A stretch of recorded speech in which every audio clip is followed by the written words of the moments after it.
New topic, the counterattack on government arrogance, incompetence, and corruption. So first we're going to look at the scientific method here. So the scientific method, if you look it up, you'll see, I just looked it up and looked at pictures, and there's all kinds of different graphics that represent the scientific method. But basically, you start with some kind of task or phenomenon that you want to study and analyze, and you develop a hypothesis. Then what you do, you develop an intelligent hypothesis, but it might not be completely true, yet. So you have to tweak it a little bit. So you have to test a hypothesis to see if it's viable. So you see like the upper left one, observation, question, hypothesis, experiment, analyze, conclusion. All these have about the same thing. It's all the scientific method presented in different graphical formats, and some have more information than others. You can see that the bottom right graphic says ask a question, do background research, construct a hypothesis, test a hypothesis, analyze your data, and draw a conclusion. That one doesn't go, I guess the one above that where you do the hypothesis and then you test it and then you go back and add or subtract things from the hypothesis. This is the scientific method. You go through this method, where you test your hypothesis and to make sure it's working. And, through so many cycles of this, it's an ongoing process. And if you go through a lot of iterations on this, finally your hypothesis is valid. So what the government does here is they stop with a hypothesis.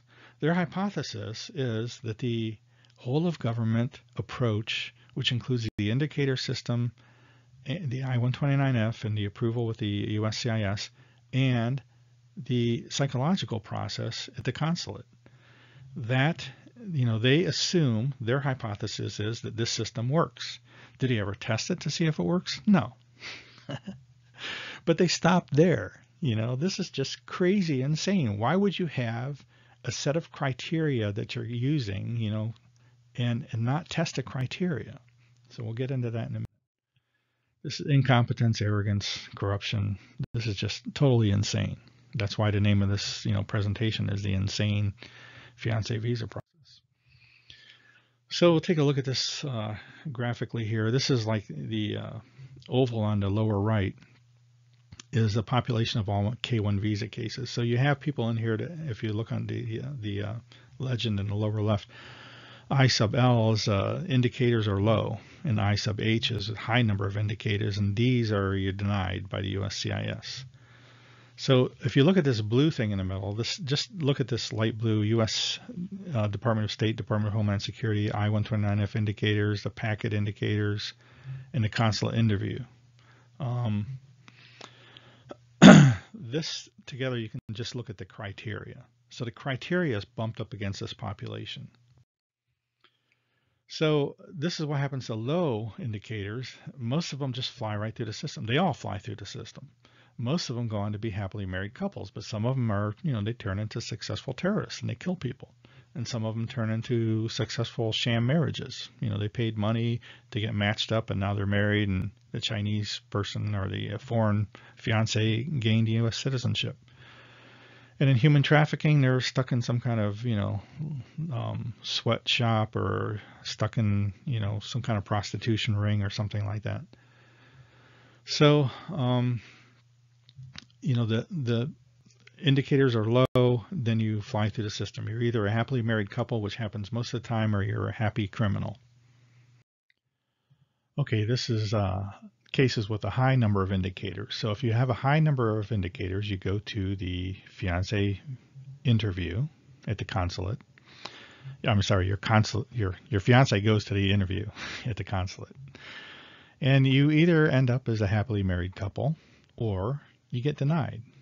It's kind of a crapshoot. That's why there's a roulette wheel here. If you have a high number of indicators, it depends, are they ahead of their quota? Have they, do they have 0 denials for this quarter? And you have a high number of indicators, then you're fair game for a denial. Doesn't matter how legitimate you are, that's the way the system works. So you either wind up as a happily married couple or you get denied if you have a high number of indicators. Low number, you're through the system. You don't have anything to worry about, even if you're a terrorist. So this is looking at the scientific method again on the upper right. So you have the hypothesis is where the government stops. Now, if you look at this blue square here on the left, this is the the I-129F indicators and the packet. The indicators come from the form, and the packet might have pictures in it and other stuff, and then you have the consular interview. So let's just call this whole blob of stuff here a criteria. Has the government ever taken this criteria and bumped it up against the known population of terrorists to see whether these indicators can possibly identify a terrorist? No, they haven't. Have they ever taken this set of have they ever taken the criteria and bumped it up against a known population of marriage shams? No, they haven't. Have they ever taken this criteria and bumped it up against a known population of human traffickers? No, they haven't. And that's why it ends at the hypothesis. There's nothing done after that. They haven't verified whether this criteria actually can work. They just stop their scientific method at the hypothesis. Crazy, crazy stuff. So, this shows, where they just omitted the last part of the scientific method. There's no scientific basis for this policy and procedure, that they're following. There's no basis at all in science. So this basically the indicator system is worthless in finding these populations. They would know that. Well, they already know that because the terrorists got through. The sham marriages, we find them afterwards. They're already through the system. ICE finds them. The terrorists found themselves because they killed themselves after shooting a bunch of Americans. And human trafficking, the ICE busts them too, along with local law enforcement. So all these populations get through the system because the criteria doesn't work and because the government has never tested the criteria against these populations that they're supposed to be trying to find. Incompetence, arrogance, corruption, insanity, however you want to look at this. This is just crazy, crazy bad system. Okay, this slide looks a little bit busy, but it's basically the combination of the two slides that we saw earlier. So couples, if you see the diamond on the upper right, if you have a high number of indicators and you go to the roulette wheel called the Fiancé visa, the Fiancé interview at the consulate, you're either going to end up as a happily married couple or you're going to end up as a not very happy couple who got denied. There's no criminals in this population because why? Because criminals know what the indicators are and they avoid them. So there wouldn't be any criminals with high indicators. Then on the bottom, we see a low level of indicators. So these people fly through the system. There's no roulette wheel here. They just get through. And they're either going to be happily married couples or criminals. So our question here to complete this scientific process, this scientific method, has the government ever audited these denial or approval decisions? Now, this is something that you can't do right away. You make the decision, whether it's approved or denied.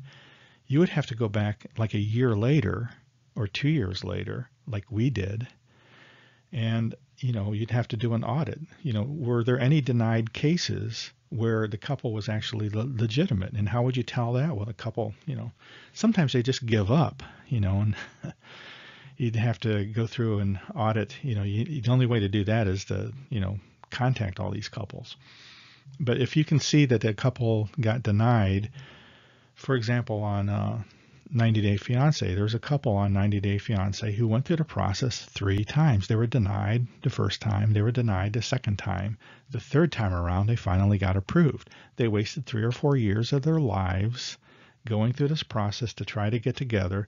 The incompetent government denied them the first 2 times, and finally they decided, what are these guys going to do? Reapply every year? We better approve them this time. So the question on the bottom here, have they ever audited the denied or approved the decisions, denied or approved cases? So this first example here, you have the population of approved cases. So they either come from a high number of indicators that got through the roulette wheel, or they got through the process with no roulette wheel and they have a low number of indicators. So you have a bunch of approved cases here. Now you need to audit them. Was the approval decision correct? It will be for the vast majority of them, 98%, because they're happily married couples. But there's also criminals in there. And how do you find the criminals? Well, ICE finds them later. So this is what I mean. You have to audit these cases. You go back and say, okay, has it ever come back to the consulate that you approved this case, but you shouldn't have? And if you shouldn't have, look at the data again. Look at your criteria and try to figure out what did you do wrong to approve a case that should have been denied. This has never been done. They never go back and audit anything. So these are the audit for approved cases.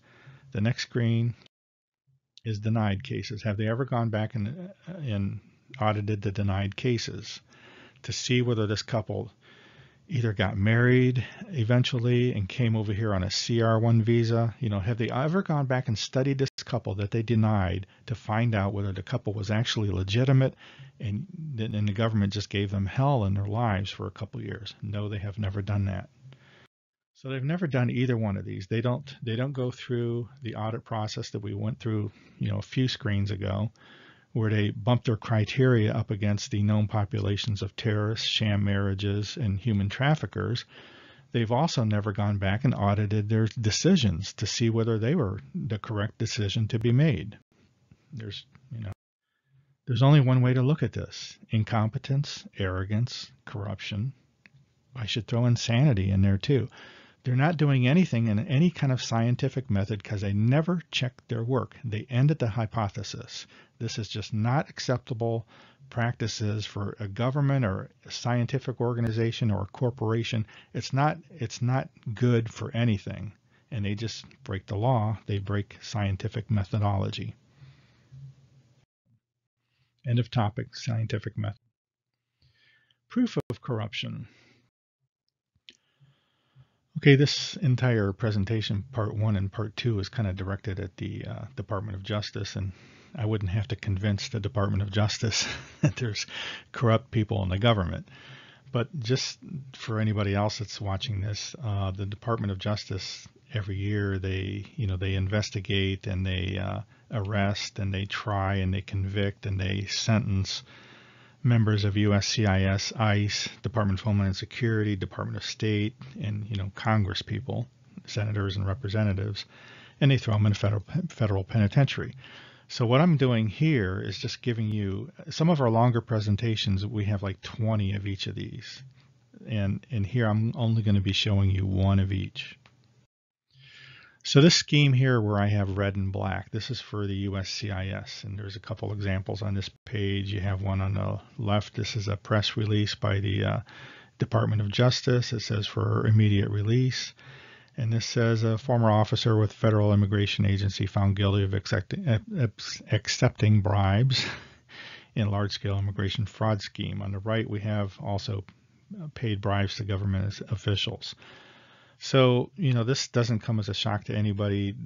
All of these government bodies that we've been talking about are all guilty of bribes sometimes. So, again, the red and black scheme is for US CIS. Yellow and black is for ICE. ICE we like to think of as good people because they come in and clean up afterwards, but they're also susceptible to fraudulent activities and criminal activities. So the yellow here, we have a ICE attorney sentenced to 18 years. On the right, deportation officer arrested for harboring illegal alien. ICE does it too. DHS, the example I picked here for the DHS is the OIG, which is the Office of Inspector General, and this guy happened to be, this is almost humorous, but this is the Office of Inspector General is inside the Department of Homeland, inside of the Department of Homeland Security, and also there's OIG inside the Department of State too. But this person here, he was the head of this OIG office, and the OIG office is, they're supposed to be looking for, fraudulent spending or excessive spending or, not following policies or just plain fraud. And, that's the OIG's job, is to investigate their own section, which is Department of Homeland Security. And this guy here, who's the head of the place, was thrown in a federal penitentiary. This is Department of State. Department of State, they do everything that the other people do, that Department of Homeland Security and ICE and US CIS. But they also take it up to another level. They accept bribes, but they bump it up a level too, because Department of State people, there's a couple examples here that I use. This is a blue and black scheme.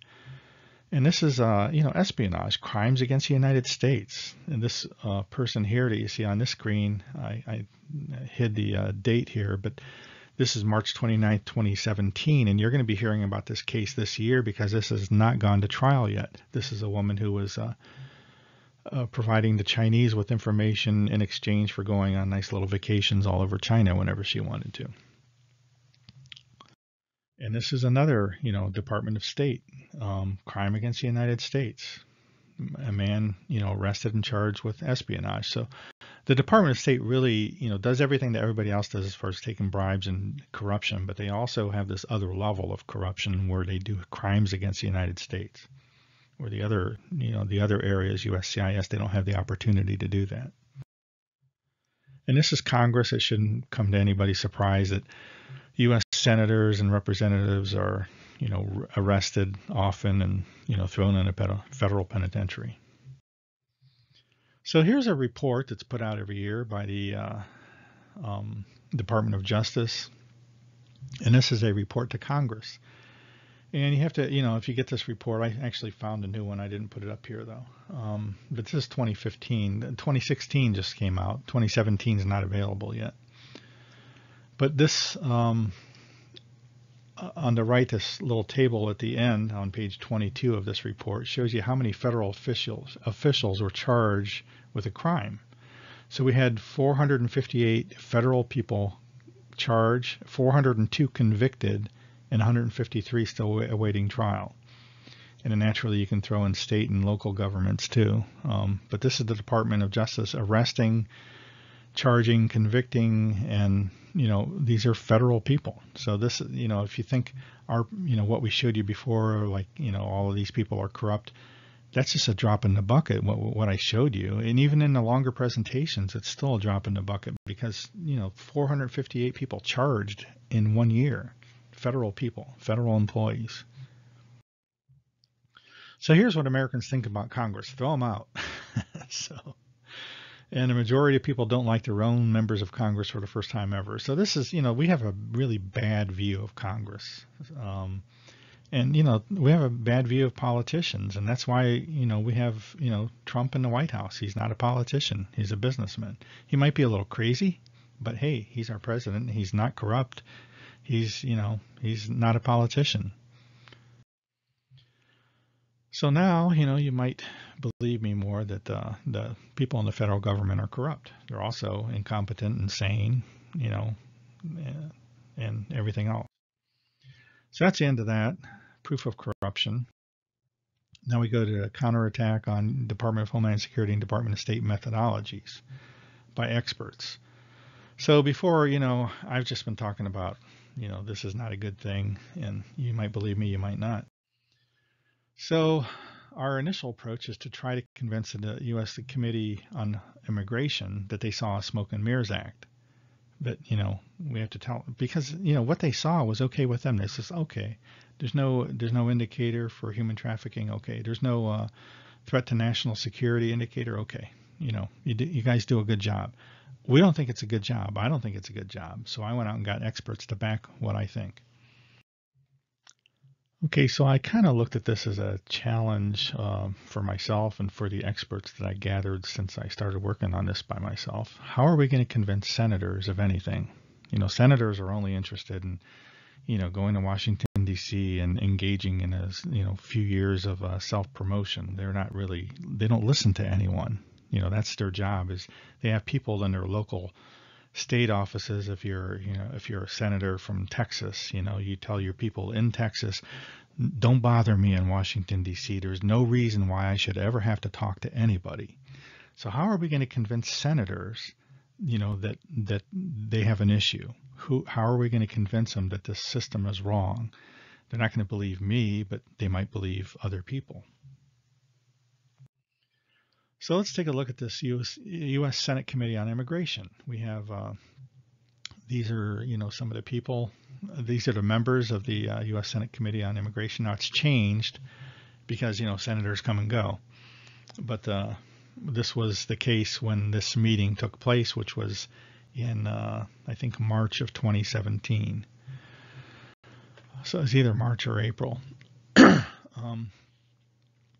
So what we have here, I just looked up the schools where these people went. So let's take a look at this. So I found, Cruz and some other people went to Harvard. There's four members of this committee went to Harvard. And 4 members went to Georgetown. These are senators. They went to good schools, some of them. And then, Cornyn, who was the chairman then, he's University of Virginia, and Feinstein's a Stanford girl. So this is where these people went to college. So what do you think I'm going to do with this? So what I did was I wrote to the Harvard, and, each one of these schools, you have Harvard, Georgetown, Stanford. I don't know whether I wrote to the University of Virginia. I think I did.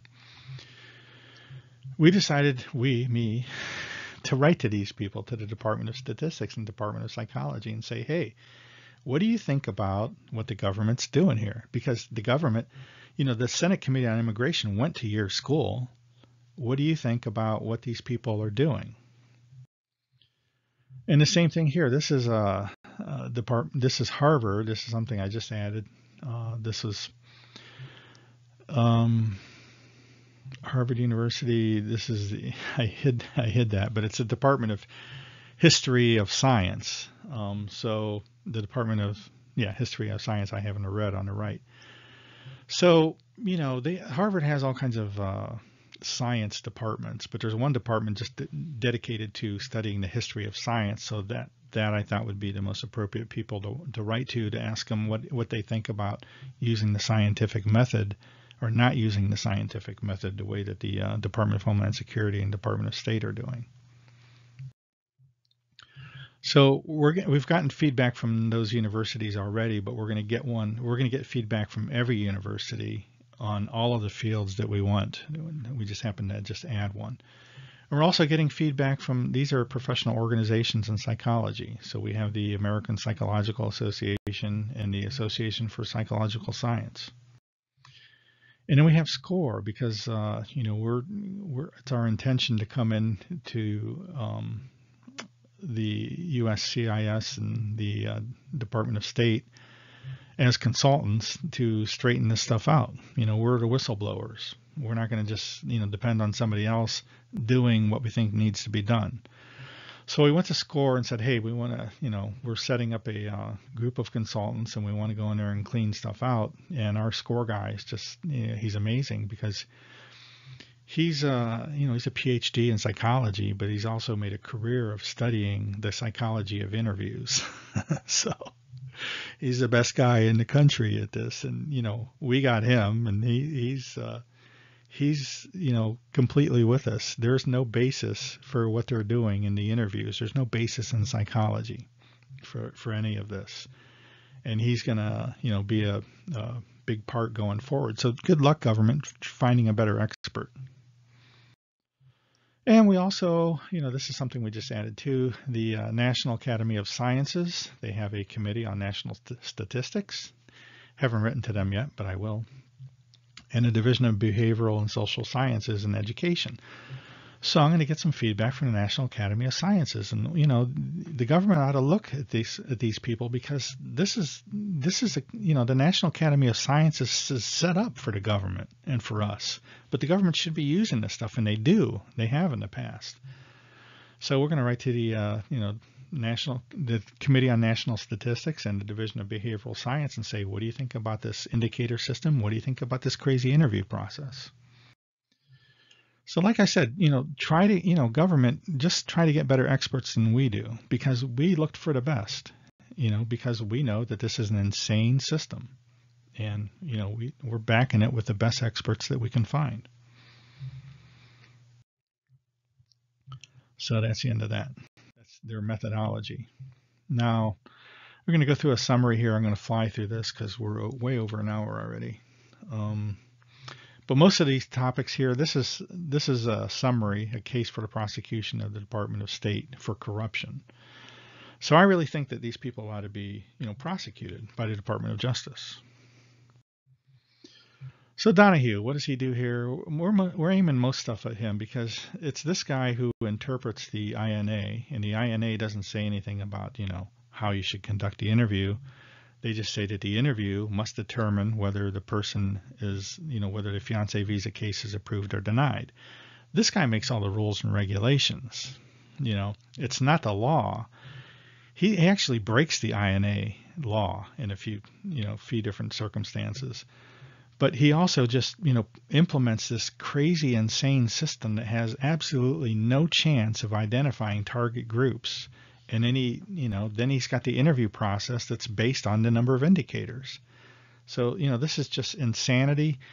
Any person doing due diligence to do their job ought to know better than just, make a hypothesis and assume that it works and go through the motions and go through an interview that's, has no basis in science.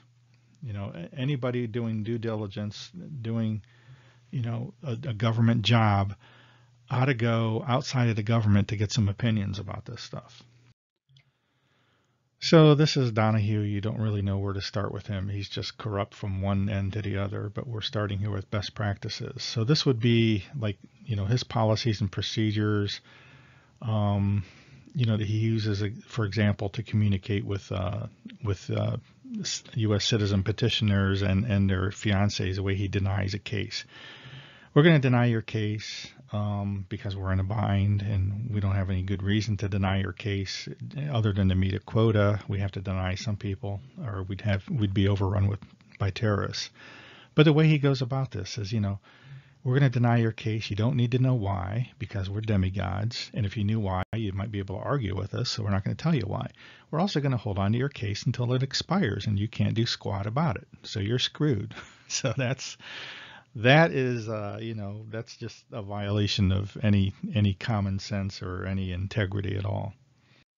So what do you say about this guy? This, as far as best practices, arrogance, incompetence, corruption, just insanity, insane policies and procedures that he's using here against law-abiding United States citizens who have already gone through a background check. There's no reason to deny these people almost ever. If they have a high number of indicators, you know that they're not criminals, because criminals have the sense to avoid indicators. Then there's disregard for the scientific field of statistics. We already went over this. It's just a reminder that statistics is a scientific field.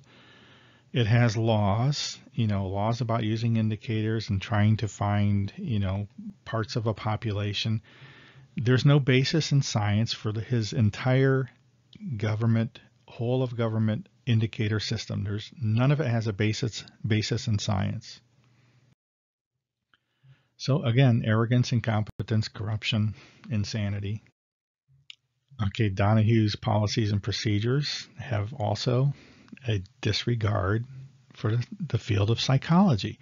There's nothing that happens in the interview that's actually has any basis in the field of psychology. You don't ask, even a trained professional cannot ask 3 or 4 questions and analyze whether somebody, is a legitimate couple or whether they're criminal, they're a terrorist or something like that. It would take a little bit more work than that. And this guy, he implements policies and procedures that avoid work. Ask 3 or 4 questions, do what you're trained to do. You're trained to approve all low indicator cases, and if it's a high indicator, just decide ahead of time whether you need a denial today. That's the way this guy thinks. There's no basis in the field of science for the interview at the consulate.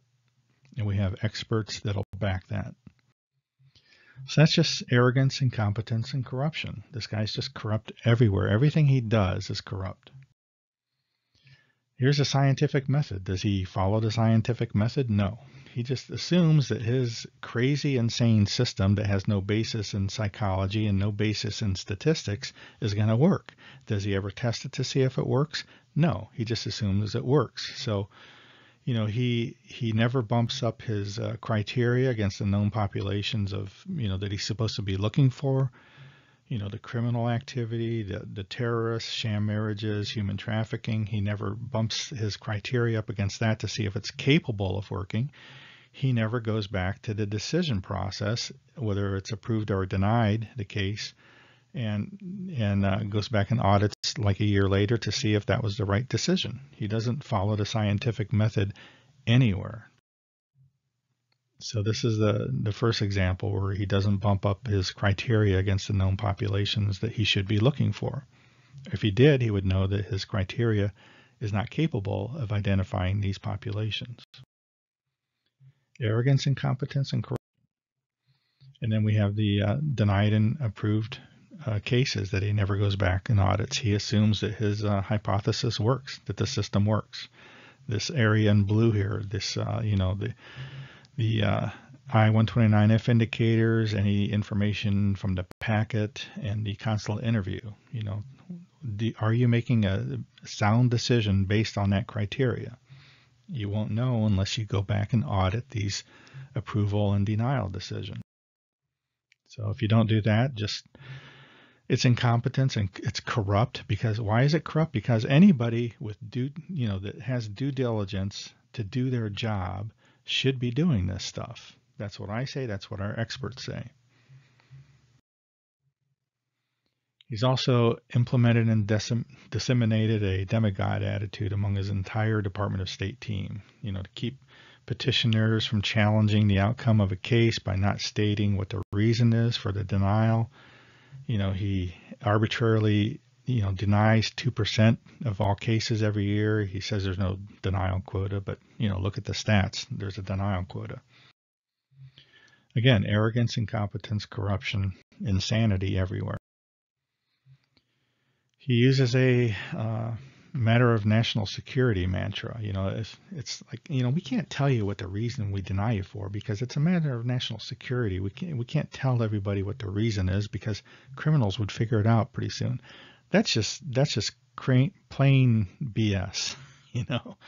You have to give a reason. You can't leave a couple with no. What's a couple going to do? Should they apply again? Should they go get married? Would that work? They don't know what to do.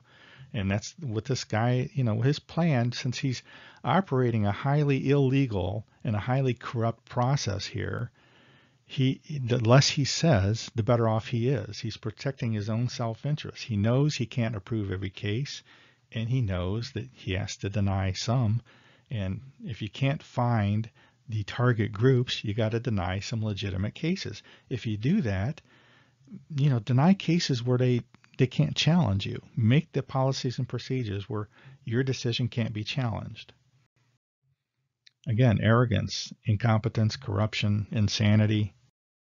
This guy ought to be put to sleep. He knows that the terrorist groups, have the target groups, terrorists, sham marriages, and victims of human trafficking. He knows that they slip through the system. He knows that because he reads the paper, He reads the reports from the Department of Justice. ICE arrests these people afterwards. He knows they get through the system, but what's he doing about that? He's doing nothing about that. Because why? Because of extreme arrogance on his part, extreme incompetence, and corruption. He refuses to recognize a presumption of innocence for the U.S. Citizen Petitioner. If you're a U.S. Citizen Petitioner and a fiancé, your case gets denied. You get entered into a fraud database at the Department of State. It doesn't matter what you've done in your life. Maybe your only violation is a jaywalking ticket. He doesn't care about that. He cares about, the fact that his system cannot find legitimate terrorists, legitimate sham marriages, legitimate target groups, and he has to deny your case. It's always a legitimate couple that he denies. We're through audits now. We're trying to find where he's ever denied a couple that posed a threat to the United States, a threat to either the fiancé visa system through fraud or a threat to the national security. Again, arrogance, incompetence, corruption on a massive scale. Has Donahue ever compensated denied fiancé visa couples that turn out to be legitimate? No. Why has he never done that? Well, he's never even thought of auditing to find out if he's denied anybody who was legitimate, because he just assumes that the decision-making on their part is unchallengeable. That's what he assumes. Now, have we thought of that? Yeah, I thought of it. I audited 1 year, 2015, and you'll see how much he owes. The Department of State owns all the couples that were denied in fiscal year 2015. That's the reason he's never done this is either he's just plain stupid, insane, or it's just his arrogance, incompetence, and, his policy of corruption wherever you can get away with it. So here's a little bit about the audit that I did. So let's say that a couple who was wrongfully denied like 5 years ago. I say 5 years, but actually did 2015. So let's say that they spent the next 3 years fighting to be together, okay, and that included $15,000 in legal expenses because they hired an attorney, and the attorney worked with them for 3 years. Another $10,000 in travel expenses for 3 years. That's pretty modest right there, because sometimes it can cost, you can spend $10,000 in a year, depending on what your expenses are. You're talking about airfare, to and from to see your fiance overseas, and hotel expenses and dinners away from home, and then $50,000 a year for lost income from a spouse. That adds up to $150,000. So we came up with $240,000 in costs for one couple. That he's cost one couple out of the 500 that were denied in 2015. One couple was $240,000. So the way we look at it, Donahue owes these couples from 2015 $70 million just for 1 year alone. And we didn't do any other audits. We need some Freedom of Information Act information to do more. He blatantly institutes policies that are not at the INA. You've seen examples of this before, like holding on to a denied case until the validity why do I have trouble with this? Validity period expires. He just holds on to a case, so you're screwed. You can't do anything if you're a couple. Arrogance, incompetence. We see that in every single thing he does here. There's nothing that he actually does here that's legitimate policy and procedure. His job is to uphold the law, not to break the law. He needs to be prosecuted for corruption in office, because that's what he's doing across the board. He lies to Congress. He lies by not telling the truth. The truth would be his system is incapable of finding the target groups. They deny 2% of all cases every year, just to make it look like the process is not automatic. They do everything they can to keep that couple from challenging the decision. It's just corruption from one end to the other. Also, some other members here, I'm focusing on Donahue, but there's some other members here that need to be prosecuted. He intentionally presents a smoke and mirrors act to Congress and lied under oath before a U.S. Senate Committee on Immigration. As I stated, if you don't tell the truth, you're lying. You're sworn in to tell the whole truth and nothing but the truth. Incompetence, arrogance, corruption, felony acts, it doesn't matter to this guy. So that's the end of that, a case for the prosecution at the Department of State. Now we go to a summary. So summarizing, this would be, a summary of video number 1 and this video 2. US Citizen Petitioners fill out this form, and it's terrorists, the target groups that he is supposed to be finding, that the USCIS and the Department of State are supposed to be finding, are terrorists, human trafficking, sham marriages, other forms of fiancé visa fraud, which would be, example that would be fraudulent fiancés that come over here just to scam Americans and get married and get a citizenship and then leave. And a lot of times scam them out of all kinds of money too in the process. So the insane indicator system, based mostly on information on the 129F and on derived information and on, their other databases like for addresses and stuff like that, they can't possibly identify any of these target groups. So we're going to consider here a couple of different viewpoints. I'm going to show you this graphically, what this looks like. So on the left side, we have sane, educated, law-abiding American citizen. On the right, we have the whole of government viewpoint. So this would be the government, the government's insane. Their policies and procedures are insane. The more I learn about the government, the more insane I think they are.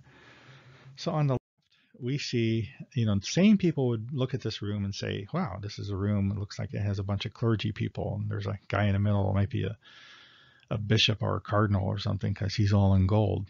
And then we have a guy on the left here that's dressed in black. He's wearing sandals and a black outfit and a hood. He's got a AK-47 in his right hand, and he's holding up an ISIS flag.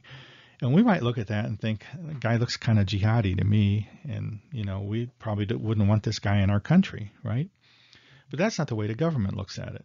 The government looks at indicators. So if you have a low number of indicators, you can see on the right there's a bunch of cases here that are a low number of indicators, and you have some of these guys in white, a clergy guy, priests, whatever you want to call them, they have a low number of indicators, and so does the jihadi guy. So they all fly through the system. Then we have, a high number of indicators. Oh, and by the way, our consular officer here looks like a very intelligent guy, and he's just doing what he's trained to do. Low indicators, you fly through. High indicators, it's a crapshoot. It's a roulette wheel. It depends.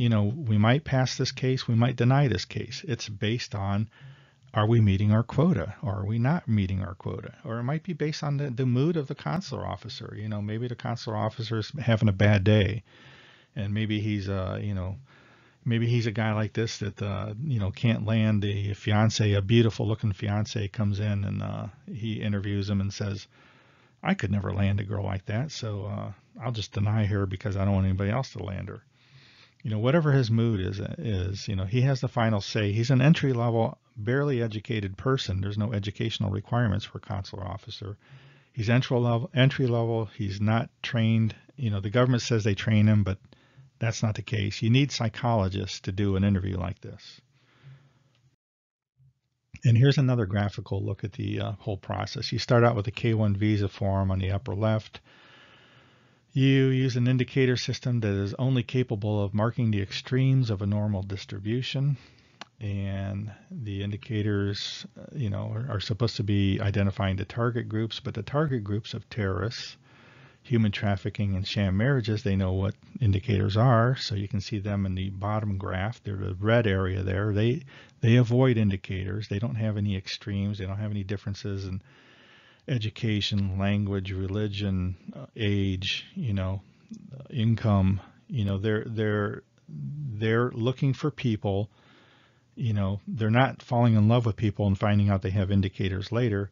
They're looking for people to beat the system, and any 12-year-old could beat the system. So the people in red there are never going to get flagged. They're never going to have any indicators. They fly through the system. You have jihadists entering into the country. We've only had one so far, but hey, the next attack is imminent. Because why? Because this system is just insane. It's implemented by a bunch of people that have no brains. They're intellectually challenged. They can't think of this stuff. I have no idea why the federal government consultants that are working with them aren't blowing the whistle. I'm blowing a whistle. I'm not even on this project. So, and what happens at the end? We have, fiancés getting denied. So great system here. We have people that go overseas to study in college, or they're overseas on work assignments, or military people too. We have a lot of people all over the world. We have a big military presence in, South Korea and Japan and Germany and all of Europe. And, our people meet foreign people. They fall in love. They decide they want to get married. And, 2% of them get denied every year just because the government is insane. They know their system doesn't work. They have to deny somebody. So that's the end of that summary topic. Okay, that concludes our both presentations, both videos on YouTube. We appreciate your time. We just want to say we're doing what President Trump is doing. We have a president in the White House now because why? Because he's not a politician. And, he might be a little bit crazy, and yeah, he's a little crazy, but, he's doing a great job, and he's draining the swamp, and he's taking care of business here. He's putting America first. And what we're trying to do is help him out by getting rid of some of these corrupt politicians out of this fiancé visa process, putting them in jail, implementing policies and procedures that actually have a chance of working. How would we do that? We'll work a little harder than they do because we're smarter than them. We're not a bunch of intellectually challenged people. We're not corrupt. We want to go in there and straighten out these policies and procedures and make this process capable of finding the target groups. We know how to do that. We appreciate your time. Thank you.